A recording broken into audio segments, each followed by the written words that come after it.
பேசில் ஒரு சிறுவனின் பிறந்த நாள். வயசு 10-12 இருக்கும். கருப்பு கொரிந்தியன்ஸ் ஜெர்சி போட்டுக்கொண்டு சாக்லேட் கேக் முன்னாடி நின்னிருக்கான்.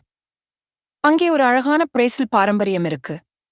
பிறந்தநாள் குழந்தை முதல் கேக் பீஸ் அவனுக்கே இல்ல. அவங்க வாழ்க்கையிலேயே மிக முக்கியமான மனிதருக்குத்தான். அவன் மெதுவா முதல் பீஸ வெட்டி, ஒன்னும் சொல்லாம பக்கத்துல நின்னுட்டு இருந்த தன்னோட தம்பிக்கு போகிறான். இது உனக்குதான் என்று பிளேட்ட அவன் கையில கொடுக்கறான். அந்த நொடியில சின்ன தம்பி ஷாக்கா நிக்கிறான். அண்ணன் என்ன தேர்ந்தெடுத்திருக்கான் என்று புரிஞ்ச நிமிஷமே அவன் அழுதே உடைஞ்சிடுறான். அது சோக அழுகை இல்ல, குஷியோட காதலோட உள்ளம் உருகிற அளவுக்கு அழுதிருக்கான்.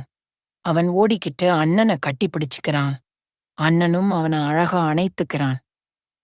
பக்கத்துல படம் எடுக்கிற அம்மா கூட கண்ணீர் விட்டுடுறாங்க.